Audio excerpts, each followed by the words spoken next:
ये आकाशवाणी रायपुर है। प्रादेशिक समाचार बुलेटिन के साथ मैं विभाष कुमार झा।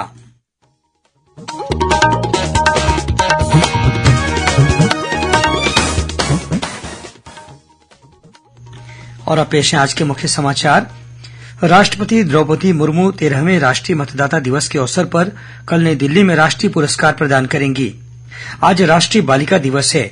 इस अवसर पर देशभर में बालिकाओं को जागरूक करने के साथ ही उनकी सुरक्षा और समानता के अधिकार को सुनिश्चित करने कार्यक्रम आयोजित किए जा रहे हैं। इस बार राज्य वीरता पुरस्कार के लिए छत्तीसगढ़ राज्य बाल कल्याण परिषद ने 3 बहादुर बच्चों का चयन किया है और गणतंत्र दिवस की पूर्व संध्या पर कल शाम 7 बजे से राष्ट्रपति द्रौपदी मुर्मू देश की जनता के नाम अपना संदेश देंगी।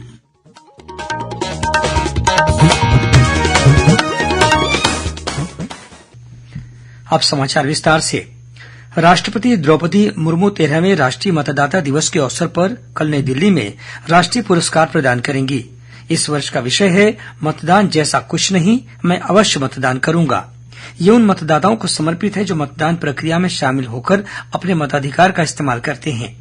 निर्वाचन आयोग ने कहा है कि सर्वश्रेष्ठ निर्वाचन अभ्यास राष्ट्रीय पुरस्कार उन राज्य और जिला स्तर के अधिकारियों को दिया जाएगा जिन्होंने पिछले वर्ष चुनाव के दौरान उत्कृष्ट प्रदर्शन किया था। इस अवसर पर मैं भारत हूं, हम भारत के मतदाता हैं गीत का प्रदर्शन भी किया जाएगा। इस बीच राष्ट्रीय मतदाता दिवस के अवसर पर कल होने वाले राज्य स्तरीय समारोह में निर्वाचन कार्यों में उल्लेखनीय योगदान देने वाले अधिकारी कर्मचारी और मतदाताओं को वोट डालने के लिए प्रेरित करने वाले जिलों को सम्मानित किया जाएगा। कार्यक्रम की मुख्य अतिथि राज्यपाल अनुसुईया उइके होंगी। कार्यक्रम की अध्यक्षता राज्य निर्वाचन आयुक्त ठाकुर रामसिंह करेंगे। इस कार्यक्रम में राज्य स्तरीय पुरस्कार और विशेष संक्षिप्त पुनरीक्षण के लिए लकी ड्रॉ के माध्यम से विजेताओं के नाम की घोषणा की जाएगी। इस अवसर पर निर्वाचन से संबंधित विभिन्न ऐप और ईवीएम तथा वीवीपैट पर केंद्रित लघु फिल्म का प्रदर्शन किया जाएगा। मुख्यमंत्री भूपेश बघेल ने राष्ट्रीय मतदाता दिवस पर प्रदेशवासियों को बधाई दी है। अपने 18 वर्ष की आयु पूर्ण कर चुके सभी युवाओं से मतदाता सूची में नाम जुड़वाने और मतदान प्रक्रिया में शामिल होकर गौरवशाली परंपरा का हिस्सा बनने का भी मुख्यमंत्री ने आह्वान किया है। प्रदेश की राज्यपाल अनुसुईया उइके ने आरक्षण के संबंध में चल रही बयानबाजी को लेकर अपनी स्थिति स्पष्ट करते हुए कहा है कि उन्होंने सर्वोच्च न्यायालय के निर्देश का हवाला देते हुए इस विषय पर मार्च तक इंतजार करने की बात कही है। राजभवन से जारी लिखित स्पष्टीकरण में कहा गया है कि राज्यपाल ने एक पत्रकार द्वारा पूछे गए सवाल के जवाब में मार्च तक इंतजार करने को इसलिए कहा था क्योंकि सर्वोच्च न्यायालय ने आरक्षण मुद्दे पर सुनवाई करते हुए सभी पक्षों को आगामी 4 मार्च तक उत्तर देने को कहा है। इसके बाद 22 और 23 मार्च को अंतिम सुनवाई के बाद अदालत द्वारा अपना फैसला सुनाने की बात कही गई है। राजभवन द्वारा यह भी कहा गया है कि राज्य सरकार से क्वांटिफाइबल डाटा की रिपोर्ट मांगी गई थी जो अभी तक प्राप्त नहीं हुई है। राज्य सरकार ने छत्तीसगढ़ के करीब 3 लाख कर्मचारियों के सामने नई और पुरानी पेंशन योजना में से किसी एक को चुनने का विकल्प मांगा है। कर्मचारियों से कहा गया है कि यदि वे पुरानी पेंशन योजना में शामिल होना चाहते हैं तो इस पर अपनी सहमति जाहिर करने के लिए उन्हें एक निर्धारित आवेदन पत्र भरकर राज्य सरकार के पास जमा करना होगा। इसके साथ ही उन्हें निवेश की गई राशि राज्य सरकार को देने की सहमति भी देनी होगी। इस बीच मुख्य विपक्षी दल भाजपा ने आरोप लगाया है कि राज्य मंत्रिमंडल के फैसले के बाद लागू पुरानी पेंशन योजना के विषय में वित्त विभाग द्वारा कल जारी किए गए निर्देश के कारण कर्मचारियों के सामने दुविधा की स्थिति बन गई है। इस संबंध में प्रदेश भाजपा के महामंत्री ओपी चौधरी ने अपने बयान में कहा है कि राज्य सरकार ने पिछले 4 वर्षों में करीब 62,000 करोड़ रुपए का कर्ज लिया है। उन्होंने कहा कि राज्य की ऐसी आर्थिक स्थिति को देखते हुए कर्मचारी पुरानी पेंशन योजना को लेकर आश्वस्त नहीं हो पा रहे हैं। आज राष्ट्रीय बालिका दिवस है। इस अवसर पर देशभर में बालिकाओं को जागरूक करने के साथ ही उनकी सुरक्षा और समानता के अधिकार को सुनिश्चित करने के लिए विभिन्न कार्यक्रम आयोजित किए जा रहे हैं। इस अवसर पर मुख्यमंत्री भूपेश बघेल ने सभी बालिकाओं को बधाई देते हुए उनके उज्जवल भविष्य के लिए शुभकामनाएं व्यक्त की हैं। अपने संदेश में मुख्यमंत्री ने कहा है कि बालिकाएं देश, प्रदेश, समाज और परिवार का गौरव होती हैं। उन्हें सशक्त बनाने के लिए सुरक्षित और सहज माहौल देने की आवश्यकता है। प्रधानमंत्री नरेंद्र मोदी द्वारा आगामी 27 जनवरी को परीक्षा पे चर्चा कार्यक्रम के तहत देश के विभिन्न स्कूलों के विद्यार्थियों को संबोधित किया जाएगा। इस कार्यक्रम को लेकर छत्तीसगढ़ में भी बच्चों में काफी उत्साह देखा जा रहा है। परीक्षा पे चर्चा के लिए प्रदेश के सभी जिलों के विभिन्न स्कूलों में तैयारियां की जा रही हैं। इसी कड़ी में दुर्ग जिले के कुम्हारी स्थित जैन विद्यापीठ की प्राचार्य वीएस कल्पना ने बताया कि उनके स्कूल के बच्चे भी परीक्षा पे चर्चा कार्यक्रम के लिए काफी उत्साहित हैं। मैं हमारे प्रधानमंत्री जी का धन्यवाद देना चाहूंगी, जो बच्चों से मिलने आ रहे हैं 27 जनवरी को। हमारे विद्यालय में भी इसकी पूरी व्यवस्था हो चुकी है और बच्चे बड़े उत्साहित हैं प्रधानमंत्री को सुनने के लिए। और बच्चों के मन में जो भी टेंशन है, जो भी स्ट्रेस है, उसको सुन के उनको जो भी वो टिप्स देंगे, जो गाइडलाइंस देंगे, मैं पूरी तरह से आशान्वित हूं कि हमारे बच्चे इस इंस्ट्रक्शंस को, इस गाइडलाइंस को फॉलो करके परीक्षा में सफलता हासिल करेंगे। परीक्षा पे चर्चा कार्यक्रम के तहत रायपुर के केंद्रीय विद्यालय क्रमांक 1 में आज विद्यार्थियों के लिए चित्रकला प्रतियोगिता का आयोजन किया गया। इसमें प्रतिभागियों ने परीक्षा की तैयारी के विभिन्न पहलुओं पर आकर्षक चित्र बनाए। प्रतियोगिता में 5 सर्वश्रेष्ठ चित्रों के लिए विद्यार्थियों को पुरस्कार के साथ ही डिजिटल प्रमाण पत्र भी दिए गए। प्रादेशिक समाचार आप आकाशवाणी रायपुर से सुन रहे हैं। छत्तीसगढ़ की खबरों से है आपका वास्ता और खबरों की विश्वसनीयता से है हमारा वास्ता। आकाशवाणी समाचार रायपुर के प्रादेशिक समाचार बुलेटिन के साथ ही हमारे समसामयिक कार्यक्रम आप रेडियो के अलावा अपने मोबाइल पर भी सुन सकते हैं। आकाशवाणी समाचार फेसबुक, ट्विटर और यूट्यूब पर भी उपलब्ध है। हमारा Facebook page Chhattisgarh news on AIR, Twitter handle CGAIR news और हमारा यूट्यूब चैनल है छत्तीसगढ़ AIR न्यूज। तो अब रेडियो के साथ ही आपके मोबाइल के जरिए भी हम पहुंच रहे हैं आप तक। छत्तीसगढ़ की हर खबर के लिए सुनते रहिए आकाशवाणी समाचार। और अब आगे बढ़ते हैं बाकी के समाचारों की ओर। प्रदेश भर में गणतंत्र दिवस समारोहों की तैयारियां जोर शोर से चल रही हैं। राजधानी रायपुर में भी गणतंत्र दिवस समारोह की तैयारियां लगभग पूरी हो चुकी हैं। इस समारोह के लिए आज पुलिस और अन्य सशस्त्र बलों ने अंतिम अभ्यास किया। गणतंत्र दिवस का राज्य स्तरीय समारोह 26 जनवरी को रायपुर के पुलिस परेड मैदान में सुबह 9 बजे से आयोजित किया जाएगा। समारोह में राज्यपाल अनुसुईया उइके ध्वजारोहण कर परेड की सलामी लेंगी।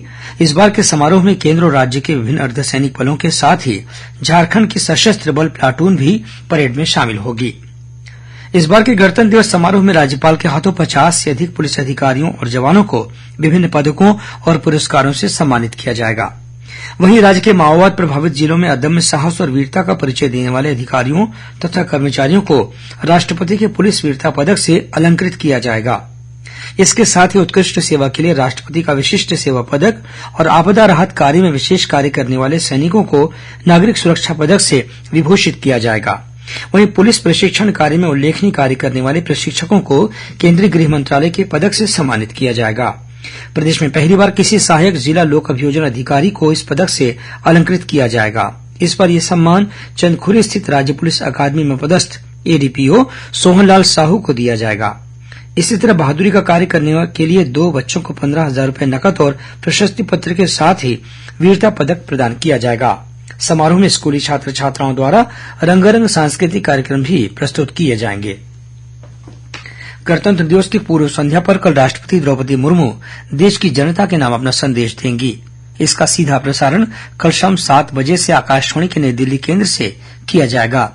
इस वजह से आकाशवाणी रायपुर से प्रसारित होने वाला हिंदी का प्रादेशिक समाचार बुलेटिन कल शाम 7:05 के स्थान पर रात्रि 8 बजे से प्रसारित किया जाएगा। छत्तीसगढ़ की राज्यपाल अनुसुईया उइके भी प्रदेश की जनता के नाम अपना संदेश देंगी, जिसका प्रसारण आकाशवाणी केंद्र रायपुर द्वारा रात 9:15 बजे से किया जाएगा। इस बार राज्य वीरता पुरस्कार के लिए छत्तीसगढ़ बाल कल्याण परिषद ने 3 बहादुर बच्चों का चयन किया है। परिषद के उपाध्यक्ष राजेंद्र निगम ने बताया कि कांकेर जिले के भानबेड़ा गांव की 8 वर्षीय बालिका जम्बावती भूआर्य, बेमेतरा जिले के चौका गांव निवासी 12 वर्षीय सीताराम यादव और महासमुंद जिले के खल्लारी गांव की बालिका छाया विश्वकर्मा शामिल हैं। जम्बावती ने तैरना नहीं जानने के बावजूद नदी में कूदकर अपनी बहन और मां की जान बचाई। वहीं छाया विश्वकर्मा ने पागल कुत्ते के हमले से अपनी बहन की जान बचाई। सीताराम यादव ने बाढ़ के बावजूद नदी में कूदकर 2 बालिकाओं में से एक की जान बचाने में सफलता हासिल की। इन तीनों बच्चों को 26 जनवरी को राजधानी में होने वाले गणतंत्र दिवस समारोह में राज्यपाल अनुसुईया उइके द्वारा राज्य वीरता पुरस्कार से सम्मानित किया जाएगा। राजनांदगांव जिले के एटमेटा गांव में बीती रात एक कार के पलट जाने से वाहन चालक की मौके पर ही मौत हो गई। पुलिस के अनुसार मुख्य मार्ग पर एक मवेशी के आ जाने से यह दुर्घटना हुई। वाहन चालक द्वारा अचानक ब्रेक लगाए जाने से कार पलट गई। इस दुर्घटना में 6 लोग घायल भी हुए हैं, जिनमें से 3 की हालत गंभीर बताई जाती है। इन सभी को राजनांदगांव के अस्पताल में भर्ती कराया गया है। वहीं बालोद जिले के डोंडीलोहारा क्षेत्र में एक स्कूल वाहन और ट्रेलर की टक्कर हो गई। इस दुर्घटना में कोई हताहत नहीं हुआ है। कुछ खबरें संक्षेप में सुन लीजिए। भारतीय जनता पार्टी ने अपने जनजातीय मोर्चे की कार्यकारिणी का विस्तार किया है।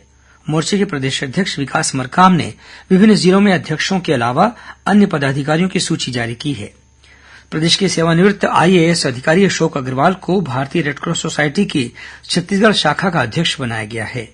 उन्होंने आज रेडक्रॉस सोसायटी के दफ्तर में पहुंचकर अपना पदभार ग्रहण किया। भारतीय इस्पात प्राधिकरण सेल के स्थापना दिवस पर आज दुर्ग के जयंती स्टेडियम में 5 किलोमीटर की दौड़ का आयोजन किया गया। इसमें स्कूली बच्चों के अलावा भिलाई इस्पात संयंत्र के सेवानिवृत्त कर्मचारियों ने भी बड़ी संख्या में भाग लिया। वहीं भिलाई में आज संयंत्र के 700 से अधिक कर्मचारियों को उनकी सुदीर्घ सेवा के लिए प्रभारी निदेशक अनिर्बान दासगुप्ता ने सम्मानित किया। और मनेन्द्रगढ़ चिरमिरी भरतपुर जिले के कलेक्टर पीएस ध्रुव ने झगरा, खांड, मनेन्द्रगढ़ और खोंगापानी के नगरीय निकायों में पदस्थ नगर पालिका अधिकारियों को कार्य में लापरवाही की शिकायत मिलने पर कारण बताओ नोटिस जारी किया है। अंत में मुख्य समाचार एक बार फिर। राष्ट्रपति द्रौपदी मुर्मू 13वें राष्ट्रीय मतदाता दिवस के अवसर पर कल नई दिल्ली में राष्ट्रीय पुरस्कार प्रदान करेंगी। आज राष्ट्रीय बालिका दिवस है। इस अवसर पर देशभर में बालिकाओं को जागरूक करने के साथ ही उनकी सुरक्षा और समानता के अधिकार को सुनिश्चित करने के लिए कार्यक्रम आयोजित किए जा रहे हैं। इस बार राज्य वीरता पुरस्कार के लिए छत्तीसगढ़ बाल कल्याण परिषद ने 3 बहादुर बच्चों का चयन किया है। और गणतंत्र दिवस की पूर्व संध्या पर कल शाम 7 बजे से राष्ट्रपति द्रौपदी मुर्मू देश की जनता के नाम अपना संदेश देंगी। इसी के साथ प्रादेशिक समाचार बुलेटिन समाप्त हुआ। नमस्कार।